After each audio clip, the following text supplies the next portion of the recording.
We're living through a period of time in the 21st century when most of the major presuppositions built into mainstream politics are proving to be false. Now, I'm not a radical. I'm not a revolutionary. I'm not a communist. I'm not an anarchist. If you stick around and watch some more videos on this channel, you'll see I'm a critic of all of those tendencies, all of those organized political factions.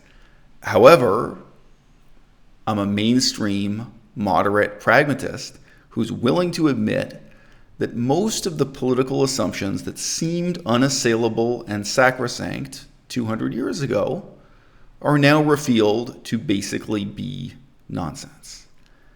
Think about, as an easy example, the separation of powers doctrine. That was what revolutionary France was built on. That was what the United States of America and its constitutional tradition were built on.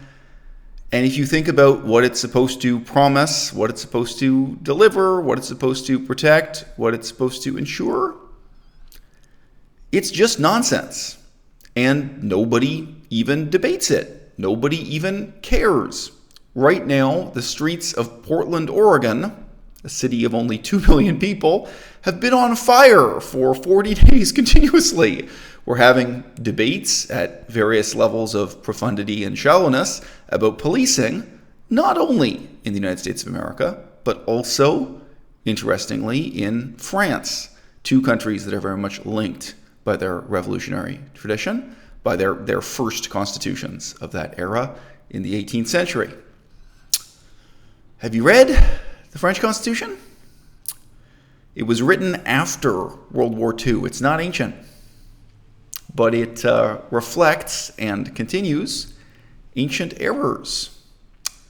Do you think you're going to find anything about the relationship between the police and the average citizen on the street in that Constitution? Again, read the American Constitution, which has more recent amendments, but the document itself dates back to the American Revolution. You're going to find anything about the relationship between the police and members of the public. I've commented on this in other videos. And when you actually look at the ideology that surrounded, pervaded, and underpinned the writing of those constitutions, for example, the philosophy of the separation of powers doctrine found in the Baron de Montesquieu's book, L'Esprit des Lois, nobody's talking about that on the streets of Portland, Oregon in 2020. Nobody's talking about that in the Black Lives Matter movement. And from my perspective, the greatest tragedy of all is that all of the phony radicalism of the year 2020 is destined to rise and fall and be forgotten without changing a goddamn thing.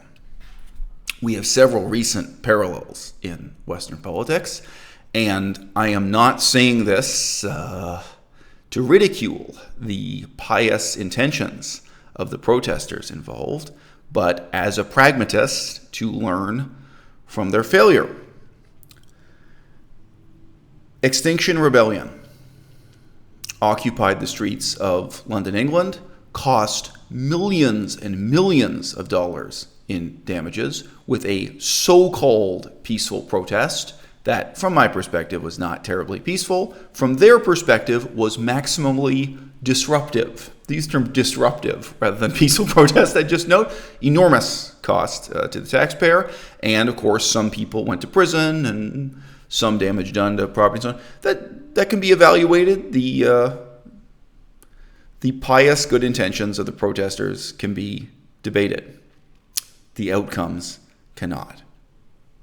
Extinction Rebellion rose and fell, and not a goddamn thing changed.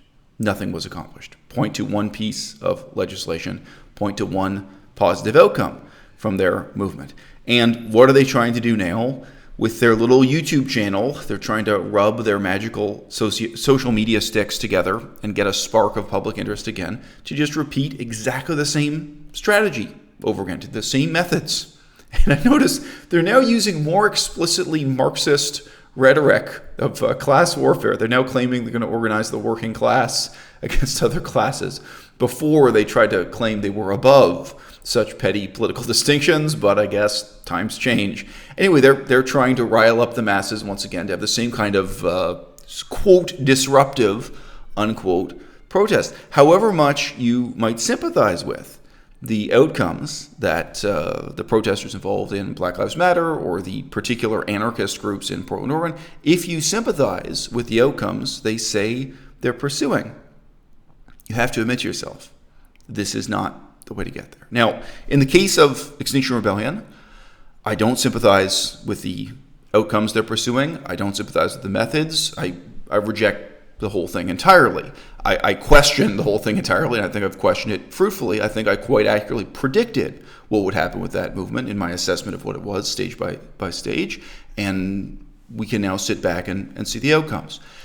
And if you were one of the people who devoted hundreds of hours of your time just as a volunteer, or who ended up spending thousands of hours of your time in prison, you might look back on your life years later and wonder about the opportunity cost, about what could have been done, what you could have accomplished just as one person with those hundreds of hours or those thousands of hours if you'd done something more productive. And then you scale it up. You think about all the other protesters who had hundreds of hours and thousands of hours and what they could have done or what you collectively could have done if you'd worked on something positive rather than something destructive or disruptive with that time. And of course, there's the other question of cost. If you're looking at the millions and millions of dollars that were cost to the taxpayer, there's a loss there too that can be measured. Now, so all of these same things, I don't think I need to repeat myself.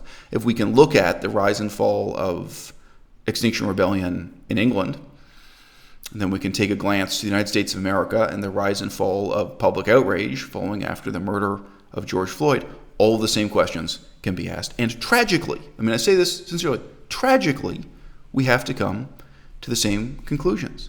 Is this the way to arrive at a better organization of police or of the polity in the United States of America? The answer is no. And of course, I also am horrified by the murder of George Floyd. There are many ways in which I also can say I cry out for justice. And I'd like to see very fundamental changes in the organization of society. And that should probably start with discarding the Constitution you've got and writing an entirely new one. But that brings us to the most dangerous and difficult question of all. Who among us would write that Constitution? I've already had several videos devoted to the questions of who are the leaders of Black Lives Matter as an organization. Black Lives Matter as a catchphrase or as a hashtag is something very different from Black Lives Matter as an actual organization with actual leaders, and by the way, an actual bank account and actual donations, and they actually make money selling t-shirts. So I don't mean Black Lives Matter as the concept or the hashtag on Twitter. If we're talking about the leaders of the actual group as it's formally incorporated, its three founders, and so on, I've got to tell you, my conclusion is they are absolutely the wrong people to be asking those questions, answering those questions, researching what the solutions are, or writing new legislation. And I think you can tell I don't say that with any contempt in my heart. It's just you take a look at who they are, you take a look at their educational background, you take a look at the books they've written or contributed chapters to, you take a look at their interviews, you evaluate what they say themselves. And it's interesting to note when leaders of Black Lives Matter are interviewed and they're asked tough questions, which is rare.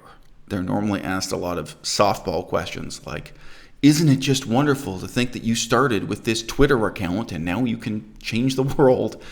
They're asked a lot of questions of that. But when they're asked difficult questions like, if you defund the police, then you call 911 because you have an emergency, who answers the phone? They very often will give answers along the lines of, look, I'm not an expert. I don't have all the answers to those questions.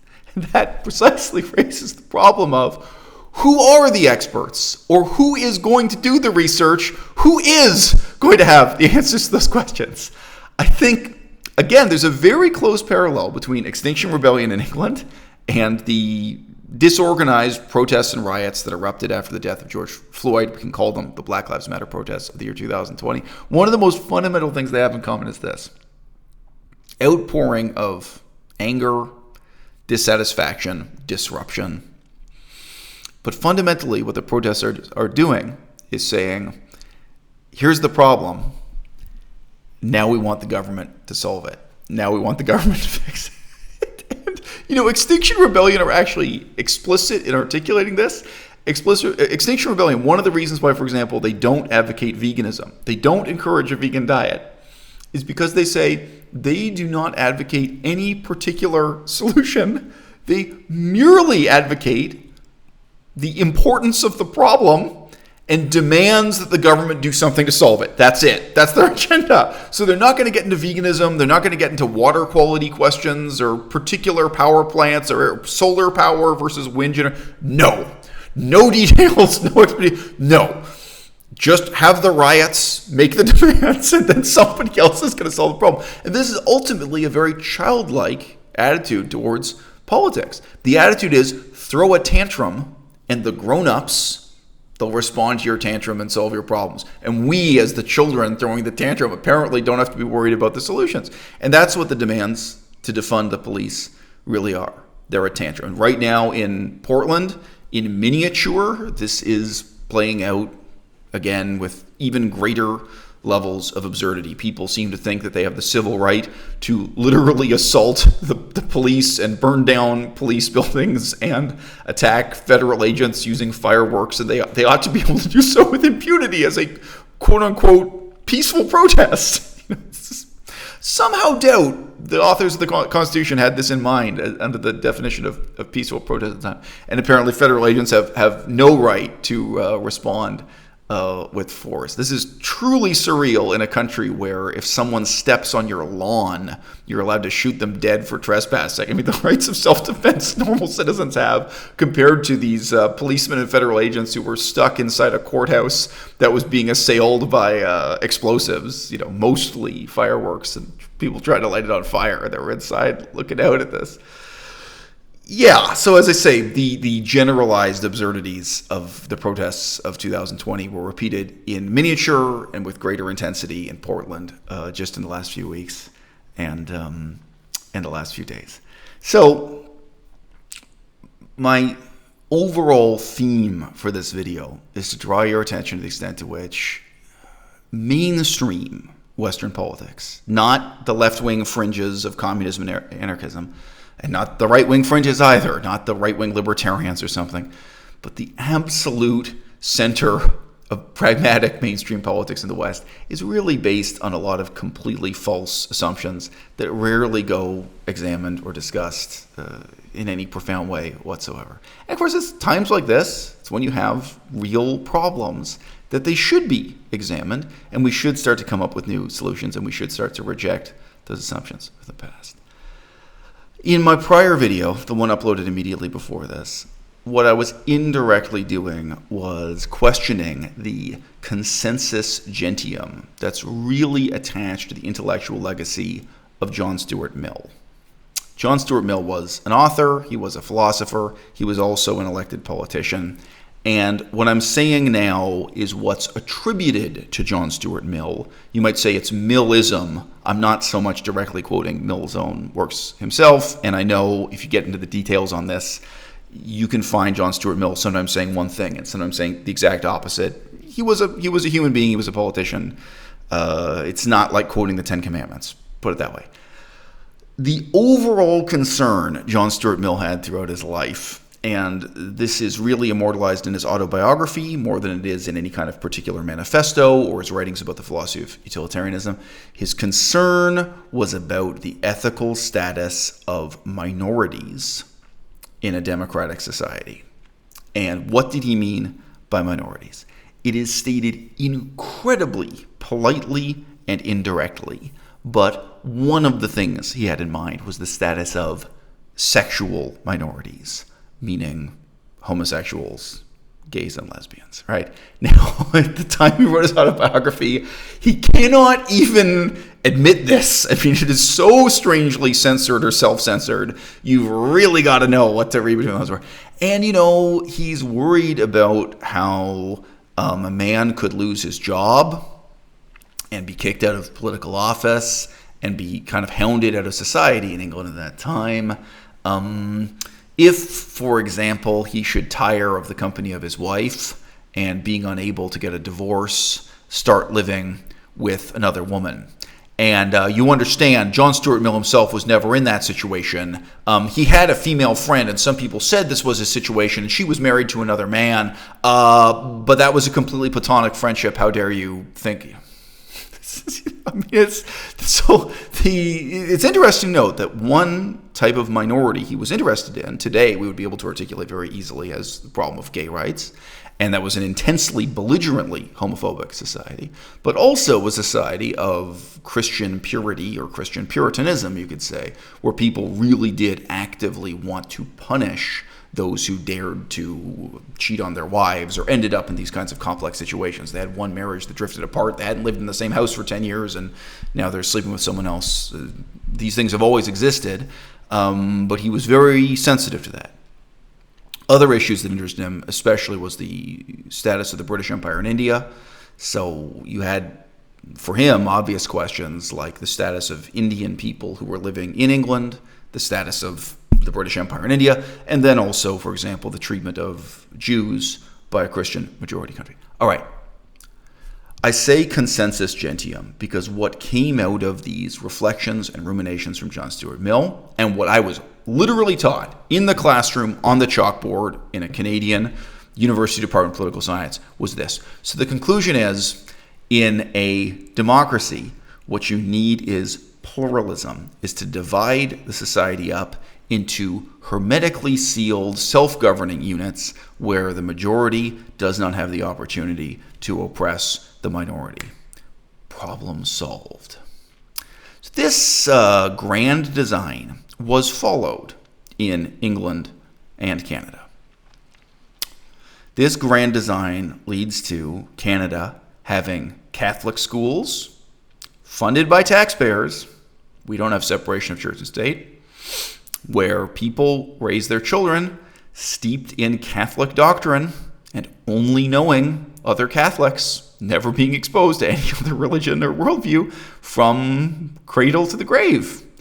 And just a few blocks away in downtown Toronto, there's an Orthodox Jewish school. And a few blocks away, there's a Muslim fundamentalist school. And they're all entitled to taxpayers' money in this wonderful vision of a pluralistic society where each little ethnic minority gets to, in some strange way, self-govern. Oh, right, except for the Indigenous people, right? Except for some reason, this logic just never extended to the Cree, the Ojibwe, the Mohawk, the Dene. It's sad and it's sick. This is, pluralism meant equal rights for everybody, except when it was inconvenient, forced assimilation, colonialism, and genocide for the Indigenous people, but this strange patchwork approach to self-governing pluralistic minorities within one society. Now, I would say the United States never really bought into this the way that the British Empire did, the way that England itself did, Canada did. I assume Australia on the other side of the ocean did as well. South Africa would be another very interesting story to evaluate. I think it's completely obvious in 2020, perhaps much more obvious than the first example I used of the separation of powers doctrine, that this promise will not lead to any of the desirable outcomes that have been supposed, and indeed, looking back historically, that it never has been. Now, really simple example, evolution. Okay, let's throw in two. Evolution and the Holocaust. In the year 2020, this is a real issue in London, England right now, and in Toronto, Canada right now, of the government trying to cajole these Muslim-only schools to teach kids evolution and to teach them that the Holocaust really happened. Because these are communities where not just the teachers and not just the students, but often the parents, they may be deeply committed to a worldview that rejects evolution and rejects the factual history of what really happened during World War II with the Holocaust, right? What's your vision of this so-called pluralistic society? And then conversely, if you want to force these people to have a standardized secular education, You have to write it. You're oppressing them. That's oppression. You're taking children away from their parents, and you're forcing them to learn about things like evolution and history and politics and condoms and where babies come from. Think just in how to avoid getting HIV/AIDS, how to wash their hands, the germ theory of disease and vaccination. I mean, it's not easy to think of all the things that really the government and society absolutely wants to coerce minorities, however defined, religiously defined, ethnically defined, linguistically defined, or what have you. The coercive power of the state is inevitably and inexorably going to be used to demand this of all these communities. And the greatest tragedy of all is what this resulted in England and Canada was not a melting pot society, right? What it resulted in was the mutually impoverishing, invidious division of the society into tiny islands, each island looking across the gulf to the others with a mixture of mistrust, hatred, and derision. If you don't believe me, you can go out to suburbs of Canada where there's one apartment building over there where everyone's a Palestinian refugee, and like really across the parking lot, there's an apartment building where they're all Israelis. I had a neighborhood where, this is walking distance from me, where there were Brazilians from Portugal. Sorry, pardon me. Spoilers. There were Portuguese speakers from Brazil, and there were Portuguese speakers from Portugal, and they lived in mutually invidious separate communities. There were Greeks and Macedonians who still hate each other. Those are small communities, but still, I remember hearing about that, right? So now, and obviously in Canada, the one that's on the most enormous scale is the division between Francophone and Anglophone, right? And this has been preserved. They have separate schools, even in a place like Saskatchewan, even in Regina, like it's not just Quebec. Even in Regina, the Francophones and the Anglophones are separate and don't talk to each other and hate each other. Sorry, Melissa is here off camera. Melissa, have we ever once had a conversation with, had coffee with, had any interaction with the French-speaking minority? You had an interview on your channel. Oh, that's true. If you include YouTube, I've talked to one Francophone in the last 5-10 years in Canada. There was one Francophone working behind the counter of a hotel once, but the mutual isolation is real. And by the way, in case you didn't know, the French-speaking population tends to overlap with being Catholic, about 98%. So there's also a Catholic versus non-Catholic division there. So on and so forth. Okay? So this has been treated as the solution. It's the blueprint for a multicultural society in the British Empire. And I've already admitted to you that what people attribute to John Stuart Mill may only somewhat vaguely and imperfectly resemble the precise words of John Stuart Mill if you want to dig through the footnotes of what he wrote. Okay, this is one thing.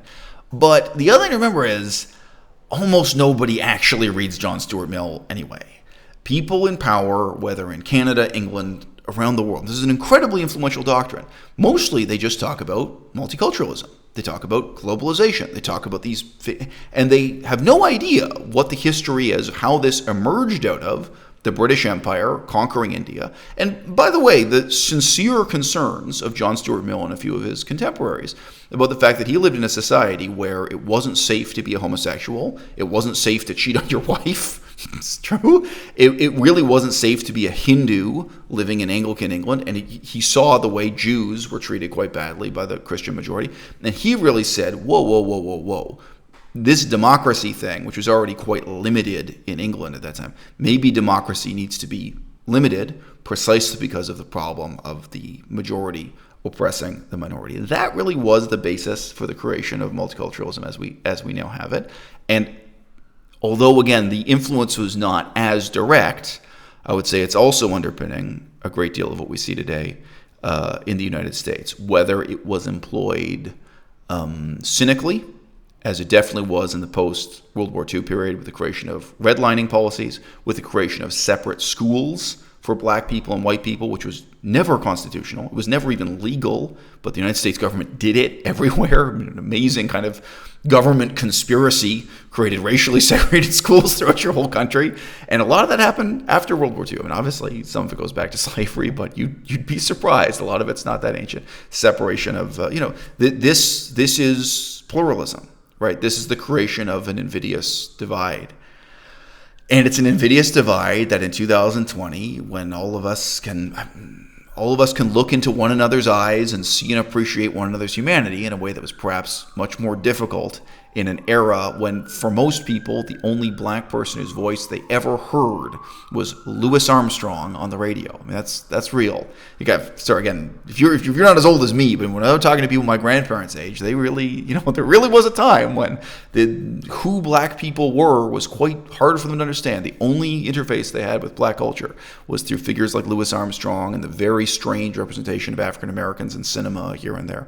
They were a distant, mysterious people, Well, everything's gotten a lot less mysterious, and frankly, I think the political phenomenon of YouTube is a crucial part of that.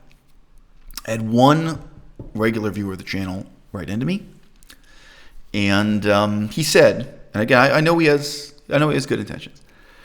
He said that in my challenging these pluralistic assumptions, and in my challenging the thought-terminating cliche of left-wing people today saying that we should just listen to the voices of black people, we should just listen to the voices of transgender people, whoever the oppressed group is. In my taking this rather challenging and defiant, yet centrist and pragmatic view of politics in the 20th century, he said that I'm wrong. Because, and I know he has good intention saying this, because I can't know what it feels like to be an African American in the United States of America in the year 2020. I can't know what it feels like to be a transgender person in the United States of America in the year 2020. And this is a situation where I have to say, you are correct, but what you're saying is entirely spurious. Right? If I don't know, do you think that through research, I could know? This kind of knowledge, it's not passive, right? It's acquired. It's not innate. It's not natural. It's acquired through hard work. And like the whole discipline of social anthropology is based on the premise that by going out and doing research, including things like participant observation, a white Western outsider can go and live and work amongst tribal people in Papua New Guinea and can start to understand their cultures and start to understand their perceptions and start to understand what their concerns and interests are. Now, if you look at the members of parliament where you live, the members of your local state senate or whatever you've got, you may well think none of these people are going out and doing the work of a social anthropologist. Really, okay, let's talk about Canada's Indigenous people, which is by far our most oppressed minority. The Cree, the Ojibwe, the Dene, Mohawk, Iroquois, etc. Who among us, who in Parliament is going out and living in their communities and seeing their political problems? Who's actually going out and having that experience?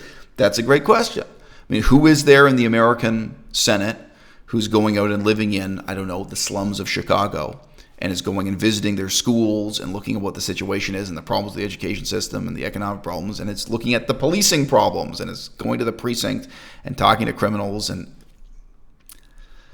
that may indeed be a very fundamental problem with your system of government, whether in the United States, Canada, or in any other particular country. However, it's nevertheless very much false to say that therefore black people and black people alone should write the legislation that pertains to and governs black people, right? Now, a great example is the system of education, right? System of education in the United States is bad, and most people would agree it is especially bad for African Americans. It has been for about 200 years. It's gone through various phases, all right? And yet we all know that does not mean that, for example, the leaders of Black Lives Matter are the people who can design a new and better system of education. The people who can design and then legislate into existence a better system of education are going to be the people who do the research. That's it. That's the solution to the riddle. Right? The problem with the modern concept of democracy, not the ancient Athenian concept of democracy, is that it only answers the question of who gets what. It presumes that you've got a bunch of greedy children around a buffet table haggling over who's going to take what food from the buffet table. How are you going to divide up the riches of the state? And this is really a false optic. This is a misleading way to think about democracy, right? Democracy is and must always be a problem-solving method.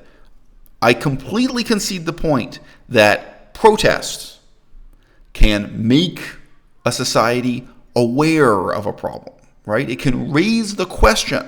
And as pathetic a method as it is to protest, of burning down a Wendy's restaurant, I would not approve of lighting a Wendy's restaurant on fire for a vegan activist, promoting veganism, opposing meat eating. I wouldn't approve of it for Black Lives Matter activists. So I've been consistent on this through my whole political commentary career on YouTube. I morally oppose it. However, if you concede the point that protesters lighting a restaurant on fire and burning it down, that this raises the question, it still leaves us with this tragedy of the protesters not being able to furnish the answers. And we live in societies where the constitutions we've written and the parliaments we've created are in absolutely no way designed to be research institutions, to include or reflect in any way expert opinion. How many medical doctors are in your system of parliament? How many nurses? And all of these countries have these endless negotiations between Parliament and the nurses' union, Parliament and the doctors' union, because there isn't representation for them already. They could have seats in Parliament. This doesn't take a genius to think this stuff through, right? Now, in Canada, I can ask the question, where's the representation in Parliament for the chiefs of the various tribes, for the Indigenous people? There isn't any. It was designed intentionally. It was designed intentionally to exclude them, even, so of course. And then you have these ridiculous negotiations between Parliament and local tribal governments and so on. Basically anywhere you see negotiations, you see something, when you see domestic negotiations, it means there's something there you have to write into your constitution or write an entirely new constitution to avoid these negotiations. These are people who should be included in the democratic process, not negotiated with as if they're outsiders and opponents of that democratic process, all right? If you have a system of government that can't even cope with as well organized, as well funded a minority as medical doctors, how are you possibly going to reflect the opinions of the poor and downtrodden, be they African American, Native American, or otherwise? You have a completely surreal farce of a system of government in the United States. And the problem has been, up till now, up to 2020, the most fundamental questions of how to reform that society have only been asked by the lunatic fringe of left-wing extremists and right-wing extremists, be they communists, anarchists, or libertarians. There's been an unforgivable lack of concern and imagination from the moderate, pragmatic centrists. And the truth is, sometimes the most moderate and pragmatic thing you can do is to tear the government down and write a new constitution starting from a blank piece of paper. The Japanese did it, the French did it, I've mentioned Portugal did it. It's really not that daunting. You guys may not know this. This year, 2020, China didn't write a new constitution. They rewrote their entire corpus of law, the entire canon of civic law, the civic code or civil code, as you might say, was been rewritten. All law in China was rewritten in this year, right? It can be done. Napoleon did it in 6-8 months. I forget now, right? The Napoleonic Code. You can write new laws. You can find fundamentally new solutions to these problems. But we're emerging from a long period of pretending that these things didn't matter. When you read the Constitution of the United States of America, when you read the Constitution of France, there is no answer to the question of what the relationship between the police and members of the public ought to be. There is no answer to the question, how are you going to integrate Muslims and Muslim-majority schools into a Christian society or a secular society or an atheist society? What is the role of government in relation to governing these ethnic minorities? A whole long series of unexamined assumptions crept into and corrupted this system, and their effect was so corrosive precisely because the people involved in corrupting the system, like John Stuart Mill themselves, and like my viewer who wrote in with that suggestion, they perceived what they were doing as virtuous.